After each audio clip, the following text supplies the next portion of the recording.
It's family. We're back here with the What For podcast. It's Pastor Tim. I'm here with Pastor Kyle. And so it's good to be hanging out. Man, we had a great weekend. And so I just want to say, first of all, thanks for coming and hanging out all day with us. And really just believe that God used you for a timely word this weekend.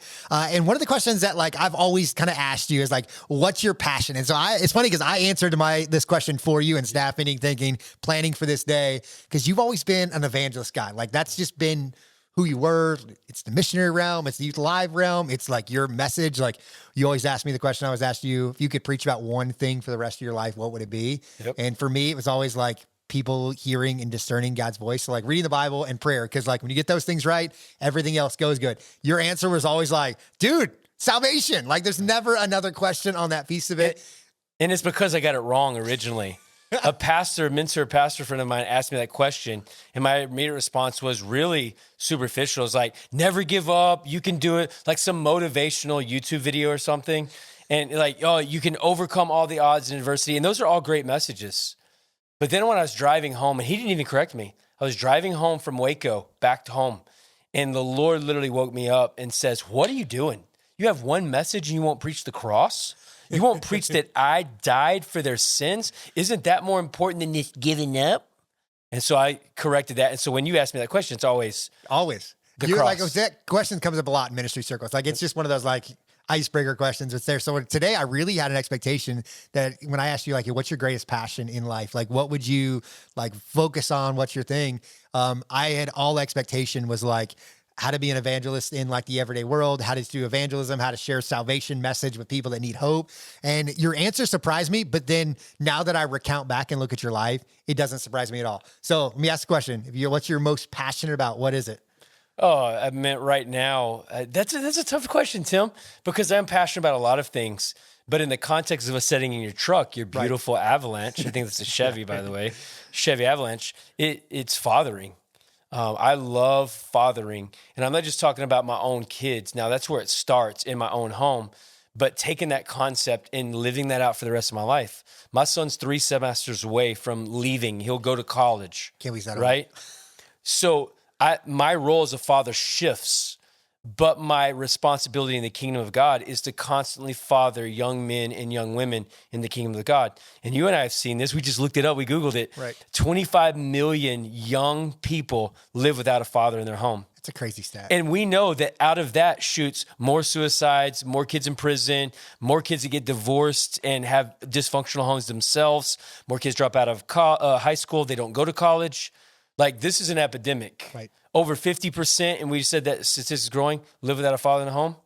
So why not go for it? And when most men aren't rising up and being dads, it's one of my biggest goals. Okay, so I guess there's 2 questions I'll kind of ask to this is what are you doing right now to father your own kids to knock it out of the park? What's the attributes that you're saying you need? And so that's your kids. But then the same question is what are you doing to father those around you that may be in the under 18 category, or they may be not in that category? But those 2 questions, what are you doing right now to father those groups of people? Well, that changes with every season, right? So you ask you, what's your favorite season of your kids? And I say now. That's always my question. Now's my favorite. Now, when they're 1 and 2, now I loved it. When they're 8, 9, now. So now is my favorite. But I think constantly it's a big, big question, right, with a big, big, long answer. The quickest way is, I think, just being the example. I think you want me to cry. I don't cry very often, but if you want me to cry, start asking me to talk about my kids, because it's one of the greatest things I want said about me when I die. Not that I was a great preacher, not that I pastored a good church, not that I had a beautiful bald head. It was that I was a great father. And I want my kids to look to me and say, my dad is my hero. And that's what I want. So number one, that comes from just living the example. The same way I'm on the stage, the same way I pastor a church, the same way I am out with my friends is the same way I live with my kids. So it's authentic relationship with my kids where nothing we talk about is off limits. It's being real and vulnerable with them with what we're going through in life and watching, letting them see the ins and the out of me on how I struggle, how I need forgiveness myself, crying and weeping in front of my kids when I make mistakes, and then also pushing them and challenging them to go not just after the things of God, but after the things of the world, and to really, really set their eyes on the prize and do everything they can to go for it.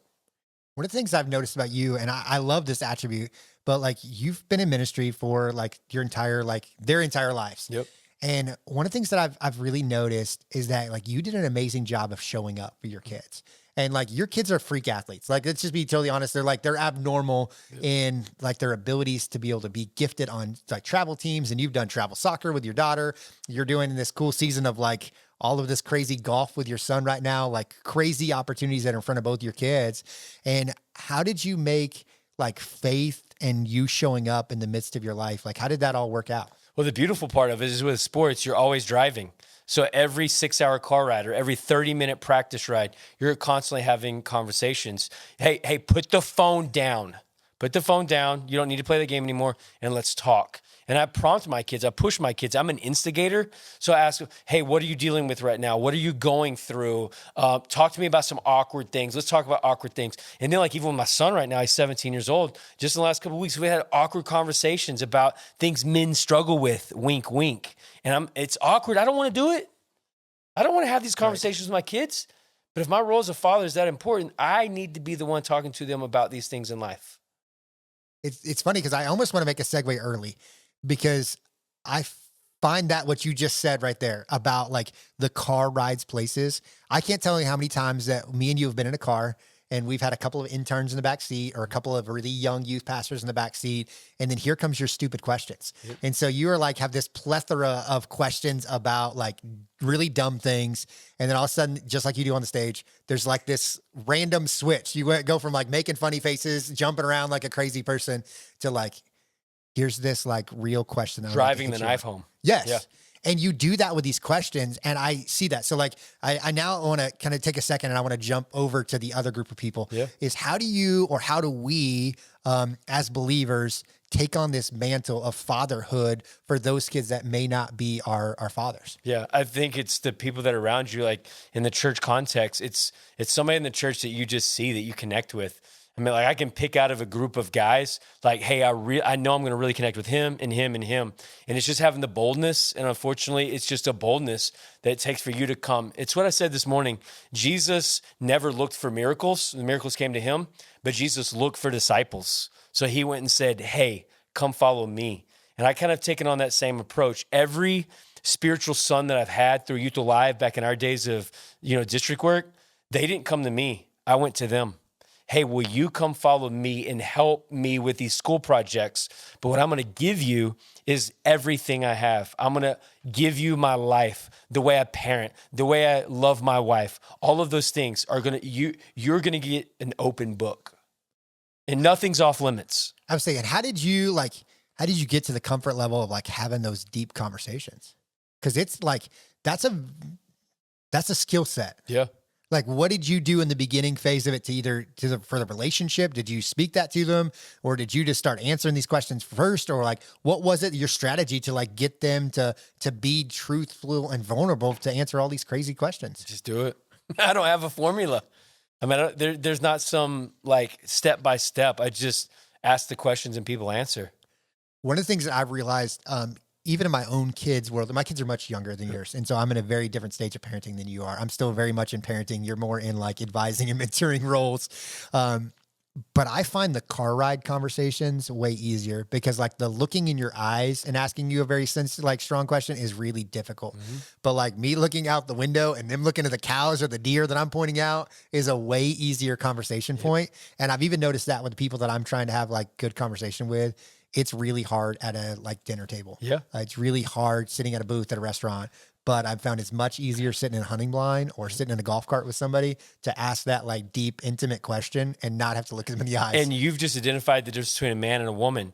Women like to get together at coffee, their little frou-frou, little knick-knack shops, and look at each other across the table and do life and talk about tough things. Us men, typically, we like to ride in a truck together, go hunting together, fishing together, golfing together, and you rarely have that eye contact, and it's easier. It's avoidance.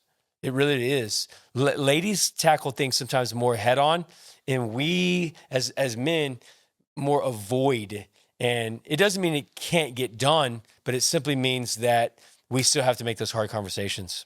So I want to jump back to your stats that you quoted earlier. And I think you can go Google the stats. It's pull it up on your phone right now and look at the exact piece of it because they were like stammering to look at the results. So you're talking about like the number of kids in prison, the number of kids that drop out of high school, the number of kids that have teen pregnancies, addicted to drugs, alcohol, all of those things directly correlated to like fatherless homes. Yeah.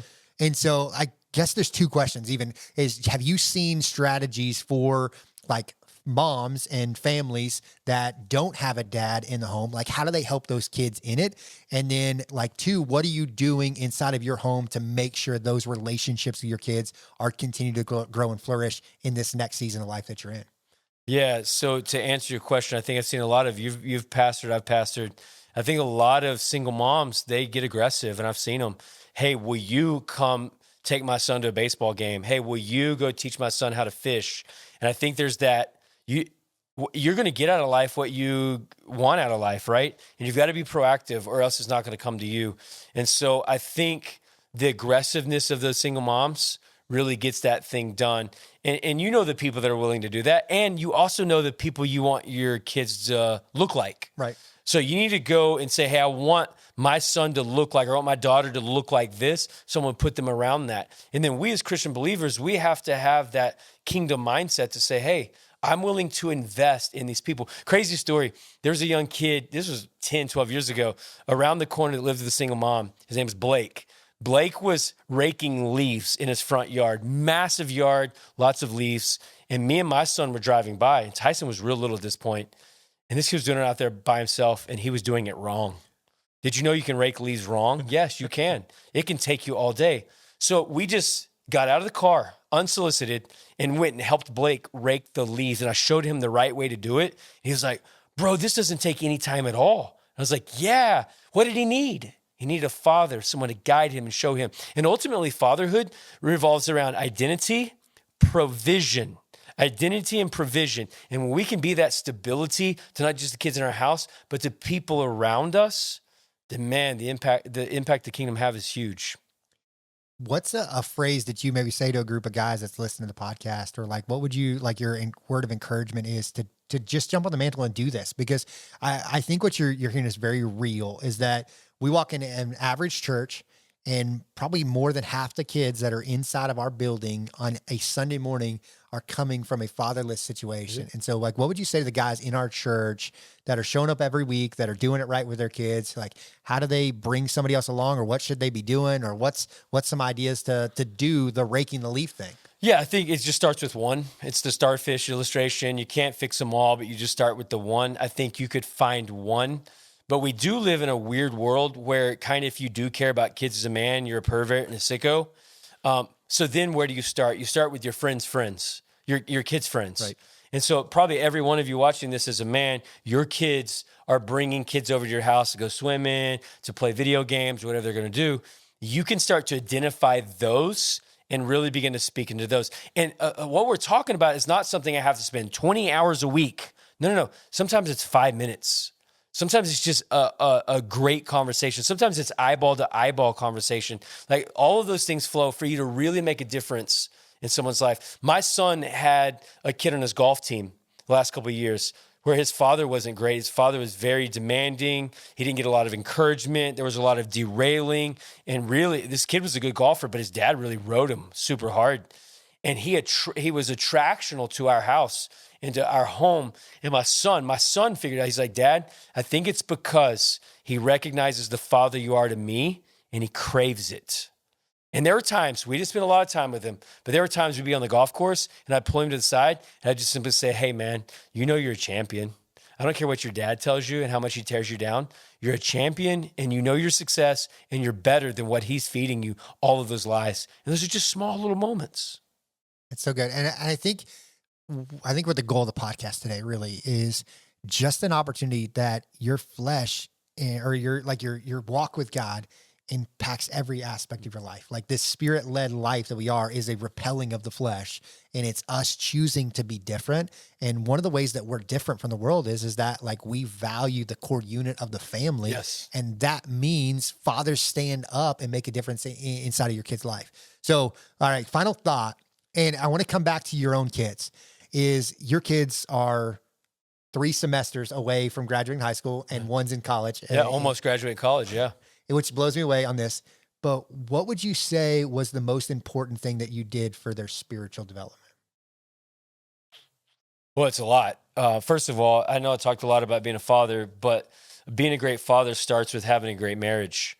So my wife and I have 25 years now under our belt, and the consistency of the home is what produces a great mom for her and a great dad for me. So we're on the same team. So our kids can't come and turn mom against dad or dad against mom. They're going to do the same thing. Unfortunately for both of our kids, both Janelle and I are both hard cusses, man. I mean, you're not going to pull one over on us at all. Like my daughter this week, she calls me from the University of Oklahoma and she was stressed out. She got her syllabuses and she's working a lot and all of this is put on her.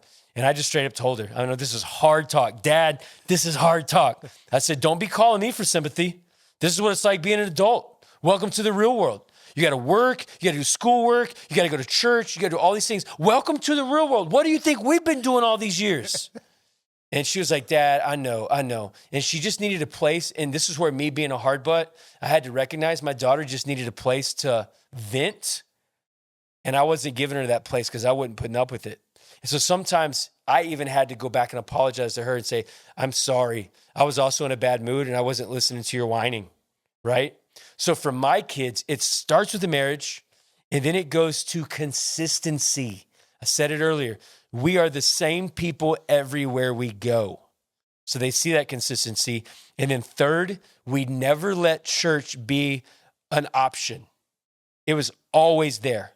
No matter if you're playing in a golf tournament, no matter if you're in a soccer game, we won't bend. You're still going to have yourself in church. When the kids were little, they were going to missionettes, they were going to Rangers, they're going to all these things to build up that. And then I consider church a supplement to what happens in the home. Right. So it's like a good gummy vitamin C, because at home, we're still going to read Bible together. I'm still going to ask them to memorize scripture. We're going to do all of those things and pray together as a family as we work towards this goal of becoming like Christ. I love that, because what you even said, like that whole, it's a supplement to what's happening at the house. I think that is one of those messages that I've heard a lot in my life and ministry. I think I've said it from the stage probably a million times.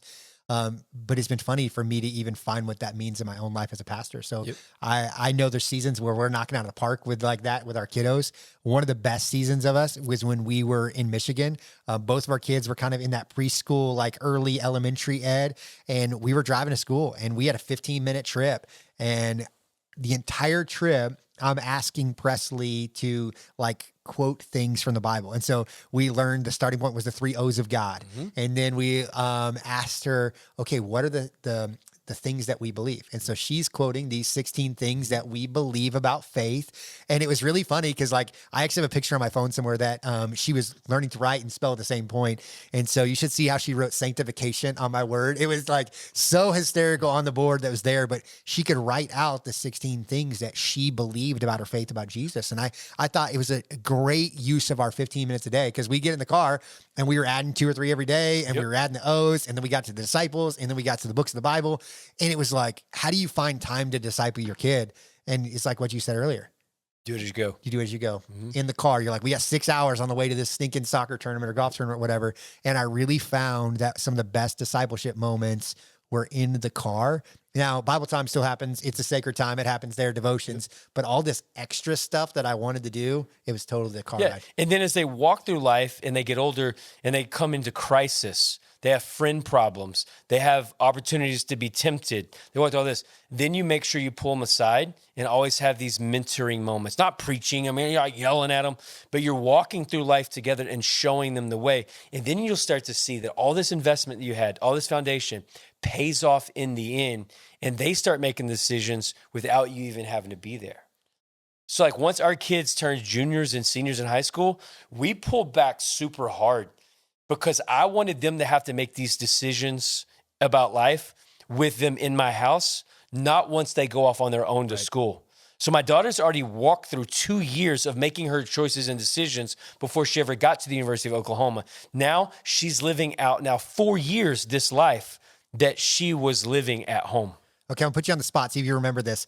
But you did an example talking about mentorship, about like how you like guide someone. And it's really came from parenting in this whole idea. So it was a bike, it was a stroller, it was like walk beside, all that stuff. Do you remember that like example that you could kind of give us 30 seconds about the idea of what mentorship, fathership, all of that stuff looks like? Yeah, so you start them on training wheels, and you move them to the big bike, and then the big bike becomes a car, and then the car becomes a college, and you walk through these each phases of life, and you got to hold their hand and walk through them each step of the way, for sure.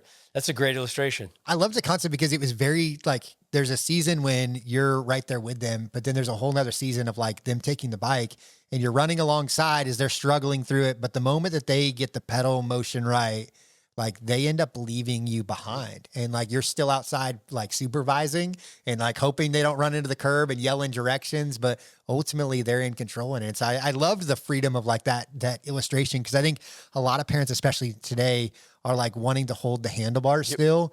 And what happens is that your kids start pedaling so fast that with you holding the pedal or the handlebars, you're crashing them. Yeah. Like it's your fault they're hitting the curb and not their own. And so that's one of those examples that stuck out in like the mentorship journey as I've looked at all this. So, well, for me, parenting's temporary. And I know it sounds like, oh, no, you're a parent. You are a parent for life. I am their dad and Janelle's their mom for the rest of their life. But I've got 18 years with them in my house, and then they're gone. And I better hope that I put enough in them of Jesus and discipleship and everything about becoming a young man or a woman in my house, and then they go. And then it makes the times they come back home even more special. Right. So it's temporary. It's absolutely temporary. And then your role switches. In fact, once my daughter went to college, my actual relationship with her is better now than it was even when she was at home. I heard a funny statement. One of the ladies, Tina Davis in our church, she said something that really made me laugh. And she said, as long as I'm paying your bills, we ain't friends. But the moment I'm not paying your bills, we are friends. That's and good. It was just the other day that like her daughter, like it was probably a year ago, her daughter finally got the career job out of college done, doing amazing. She's like a JAG lawyer in the military, like knocking out of the park. And she took the final bill that they're no longer paying for anything. And Tina goes, I said, now we can be your friend. Yeah. And I was like, what a cool concept. It was like, I thought it was a cool moment that's there. Cause I think that's all of our goals as parents, is to get like self-sustaining kids that have a vibrant like relationship with Jesus. Like that's the goal that's there. So yeah. And you have to do it as a husband and a wife. I can't say it enough. The marriage structure is what gives you the stability to be the greatest parents. One of the stats I always think I come back to when it comes to like men, cause we're talking kind of fathers today. It's over 90% of families come to faith when the father comes to faith first. Yeah. And if you look at like a child coming to faith or even the mom coming to faith, it's less than 10%. Mm-hmm. It's a crazy statistic when you think about the long-term effect that's there. So like there is a very real like moment for men to be men, to pull men into the church, because the long-term, ladies, I love you. You're amazing. The church world would not exist without ladies. The home does not work without a mother. It also doesn't work without a father. And so like all of these concepts that are there, but I just want to encourage you guys out there to really like take heed to what Kyle's saying today and step into that role of a father. Don't be like an absentee father in the house. Because I think there's a lot of us that do that because we come in tired, wore out, stressed out. And so the first thing you do is you bust out your phone and you let the wife run the errands and take them to soccer practice and do all this stuff. And we're missing out, and we're just as guilty of having kids with absentee fathers, but we're staying in the same house with them. So I think this moment. And dude, being a dad or a mom is not easy. It's very, very hard work. It's the reason why the statistics are true. People drop out, people give up.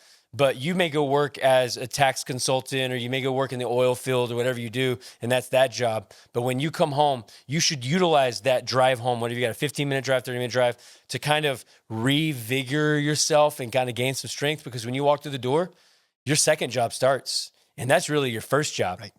You have to give everything at your house the same way you gave it at your job from 9 to 5. Right. You've got to make a switch and somehow figure out how to find the strength and the fortitude to be dad.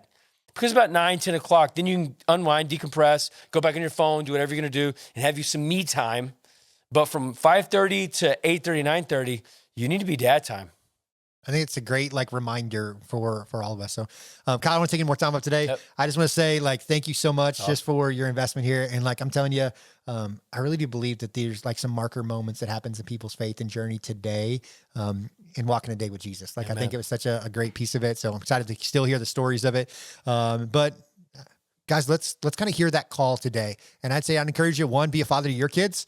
And then two, look for some people around you that may need that fathering opportunity. So thanks again for being a part of this episode of the What For? And we will see you guys back with us on Wednesday and Sunday.